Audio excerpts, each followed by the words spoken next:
Hola amigos del dibujo técnico. En este ejercicio vamos a explicar cómo construir una iglesia, un monumento en perspectiva cónica oblicua. La perspectiva cónica oblicua se caracteriza porque tiene dos puntos de fuga. Lo primero que haremos es situar la línea de tierra y la línea de horizonte en nuestra lámina, dejando la línea de tierra separada 10 milímetros del margen de la lámina, y la línea de horizonte la distanciaremos de la línea de tierra 50 milímetros. Situamos a continuación los puntos de fuga F y F' sobre la línea de horizonte y a 20 milímetros de los márgenes. A continuación hemos de determinar los puntos métricos de cada una de estas líneas de punto de fuga, para lo cual trazaremos una línea inclinada 60 grados y que pase por el punto F, y otra línea inclinada 30 grados y que pase por el punto F'. Ambas líneas se van a juntar en el punto V. Este ángulo de 60 grados y de 30 grados se podía haber hecho de la línea de horizonte hacia abajo o hacia arriba. Por motivos de espacio lo hemos puesto hacia arriba. Bien, para calcular los puntos métricos haremos centro en F con la medida F1, FV, haremos un arco con la medida FV hasta que corte la línea de horizonte en el punto M. Y para calcular M' haremos otro arco con centro en F' y la medida F'V hasta que corte la línea de horizonte en M', el punto métrico correspondiente a aquellas líneas que vayan a ir hacia F'. Para empezar nuestro dibujo trazaremos unos ejes Y o X en la planta de la figura, en la parte superior de la imagen, y tendremos que situar el punto O del origen de los ejes sobre la línea de tierra. Precisamente lo ponemos a 25 milímetros de la vertical en el punto P. De tal manera que desde O trazaremos una línea hacia F que correspondería al eje Y, y una línea hacia F' que correspondería al eje X. En la planta de la figura y sobre el eje OX hemos marcado los puntos 1, 2, 3, 4 y 5. De ellos solamente el 3 y el 5 serían vértices reales del monumento, mientras que el 1, el 2 y el 4 serían puntos auxiliares. Hemos dejado las cotas representadas en la planta y vamos a empezar a construir nuestro dibujo. Hemos dicho que el eje OX sería la línea que en la perspectiva va de O a F'. Pues bien, el primer punto, el segmento O1, que mide 10 en las vistas, con el fin de hacer la iglesia de un mayor tamaño, vamos a multiplicar todas las medidas por 3. Tendríamos que medir 30, pero la forma de hacerlo en perspectiva cónica oblicua es medir los 30 en la línea de tierra y llevar una línea desde ese punto donde termina los 30 milímetros hacia M'. Esa línea cortará la recta OF' en el punto 1. Es lo que hemos colocado de color verde en el dibujo de abajo. A continuación representamos el segmento 1,2 sobre la línea OF'.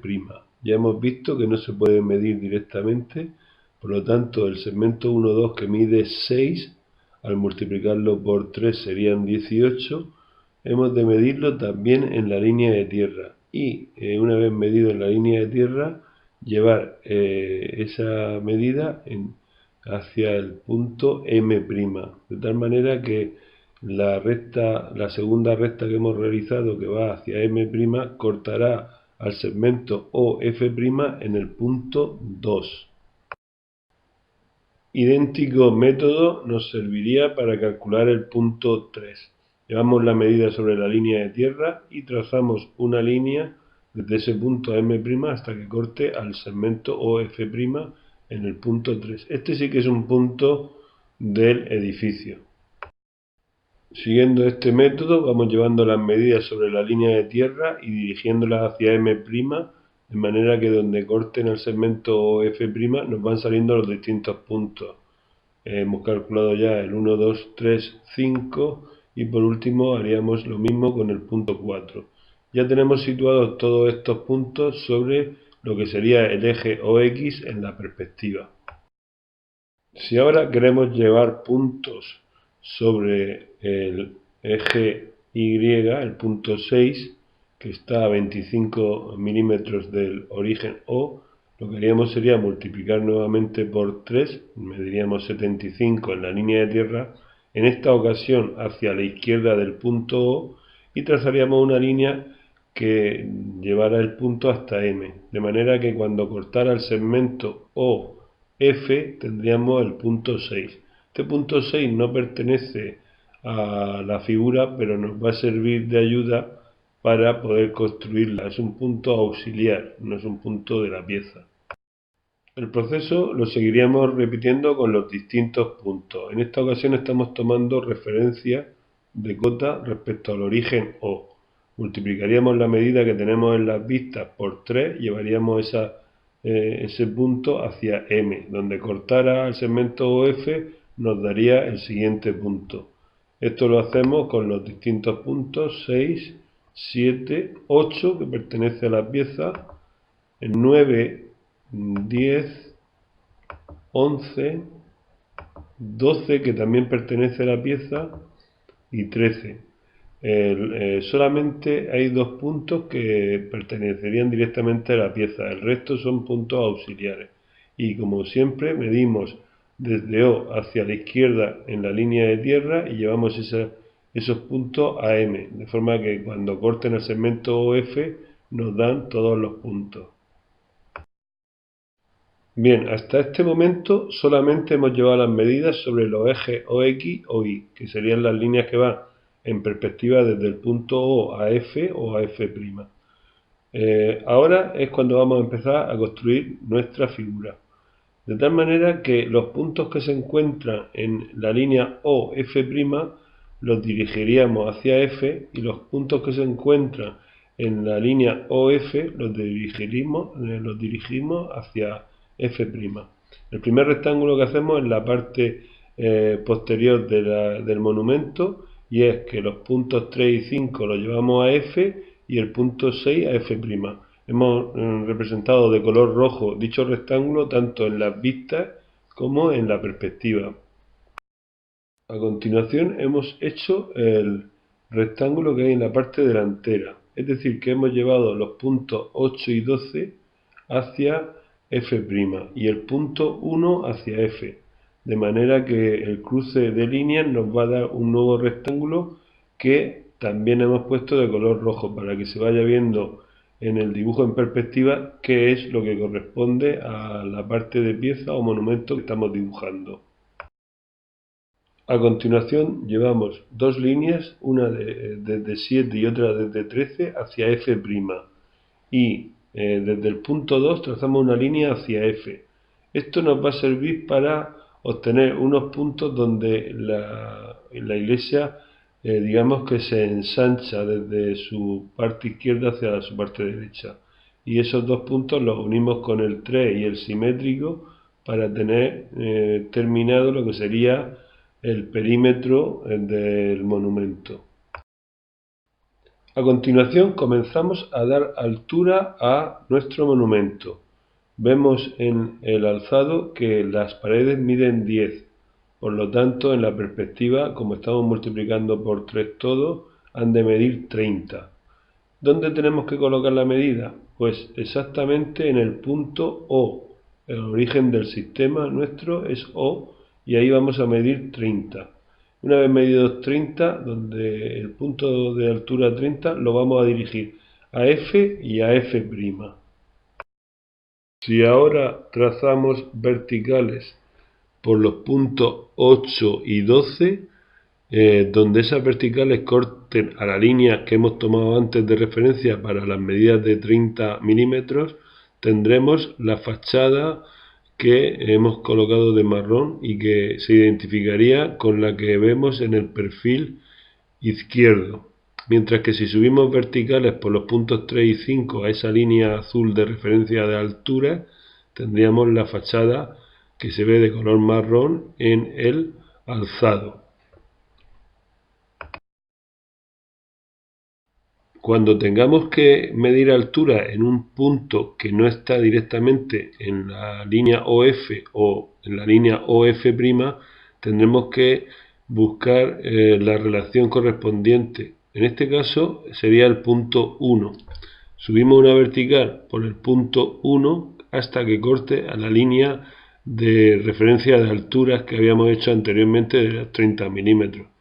En ese punto 1 no tenemos 30 milímetros, sino que está reducido por la propia perspectiva. Pues bien, ese punto 1 en altura lo dirigiríamos hacia F para obtener la altura en la parte interior, en la parte que no está en los ejes propiamente dichos. Y lo hemos coloreado de marrón para una mayor claridad. Hemos hecho lo que es la esquina. Para conseguir dar altura a la pared ensanchada y al ensanchamiento oblicuo posterior, hemos tomado como referencia el punto 2. En 2 hemos levantado una vertical hasta que corte a la línea azul que medía las alturas de 30 milímetros y ese punto en altura, el punto 2 en altura, lo hemos dirigido hacia F. Eso nos va a servir para obtener una primera pared y esta unida con el punto 3 en altura nos da ese plano en oblicuo, que es lo que hemos coloreado de marrón tanto en la perspectiva como en el alzado y perfil según correspondiera.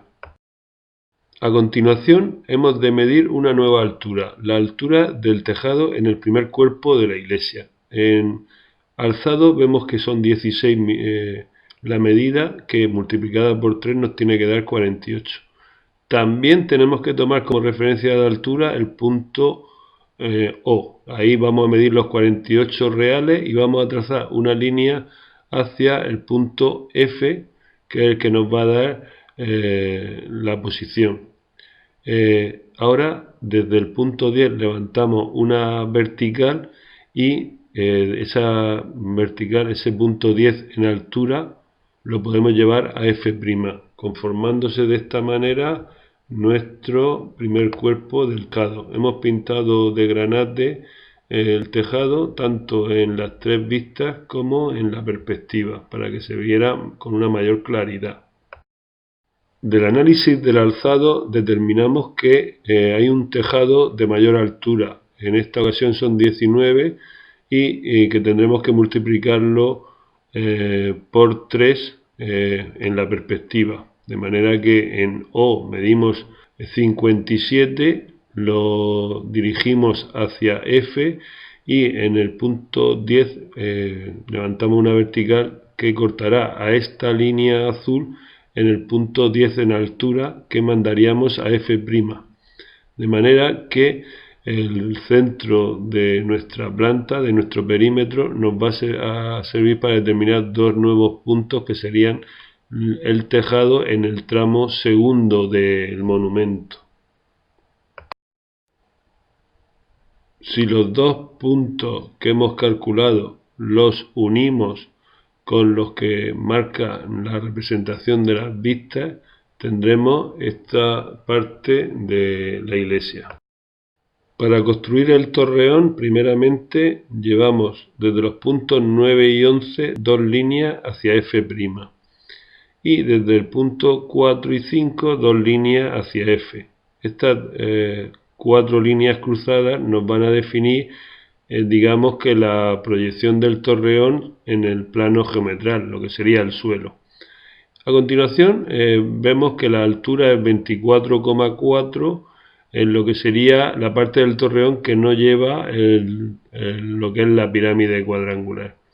Entonces tomamos la medida en el origen de medidas de alturas, que es el punto O, medimos 73,2 y lo llevamos hacia F'. De manera que ahora en la parte derecha levantamos una vertical por los puntos 4 y 5 hasta que corte a la línea de altura de 73,2 que hemos hecho de color azul. Y esos dos puntos, que todavía no son del torreón, los dirigimos hacia F. De manera que ahora, desde los 4 puntos que hemos hecho en el plano geometral anteriormente, subimos 4 verticales y nos van a servir para conformar lo que sería el torreón sin lo que sería la pirámide cuadrangular. A continuación vamos a situar el vértice de la pirámide. Medimos en las vistas y multiplicamos los 35 por 3 hasta obtener 105. Nuevamente, con el punto origen O, medimos una altura de 105 y trazamos una línea hacia F. Pues bien, en 10 hacemos una nueva vertical que corta esa línea y es esa la referencia de altura del vértice de la pirámide.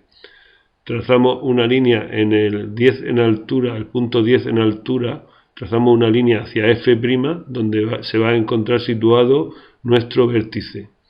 Y para saber el sitio en posición, digamos, tendríamos que sobre el rectángulo que hemos hecho antes proyectado en el plano geometral, lo que sería el suelo, trazamos dos diagonales que nos van a servir para situar con exactitud el centro de la torre y levantamos una vertical. Ahí hemos marcado con un punto rojo lo que sería el vértice superior de nuestra pirámide. Solamente nos queda unir la pirámide y eliminar aquellos puntos que nos estarían estorbando para que quede más claro el dibujo. Lo hemos coloreado. Y ahora vamos a estudiar la sombra que generaría lo que es la iglesia sobre el plano geometral. El tipo de sombra que vamos a utilizar es con rayos luminosos paralelos al plano del cuadro y que formen una inclinación de 45 grados con el plano geometral, como se está viendo en el esquema de la figura de la izquierda. Comenzamos estudiando la sombra del vértice A. Determinamos su proyección en el plano geometral A' y desde A' trazaremos una línea paralela a la línea de tierra y desde el punto A una línea con una inclinación de 45 grados. Donde ambas líneas se corten tendremos el punto de sombra S sub A. Para determinar la sombra del resto del torreón hemos de darnos cuenta cuál es el área donde se va a ejercer esa sombra, cuáles son los dos vértices donde vamos a tener que calcular la sombra. Empezamos por el punto B, que está en la parte trasera de la figura. Trazamos una línea a 45 grados por el punto B y una horizontal paralela a la línea de tierra por el punto B', que es la proyección del punto B sobre el plano geometral. Esa intersección de líneas nos va a dar la sombra S sub B y ya podemos unir S sub B con S sub A, ya que esa línea de color azul va a ser definitiva en el trazado de la sombra.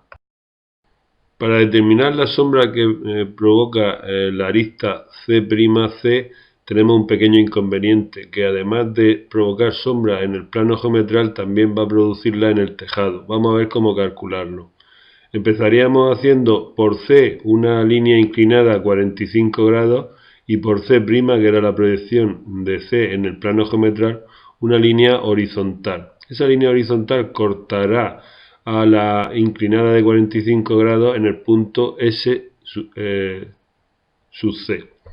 Pero si nos damos cuenta, C' y S sub C cortarán a la pared de la iglesia por la parte de atrás en el punto Z'. Si levantamos una vertical por Z' hasta que llega al tejado, tenemos Z y nos va a marcar la dirección que tiene la sombra del torreón dentro del tejado. Lo hemos pintado de color azul para que quede más claro.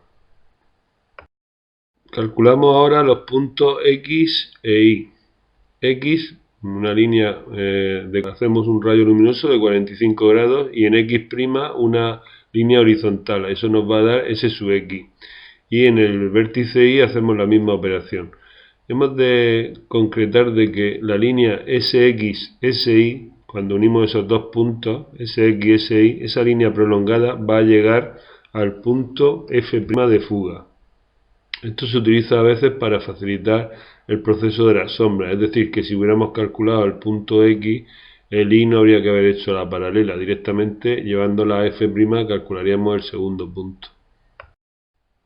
Determinamos ahora los puntos U y T.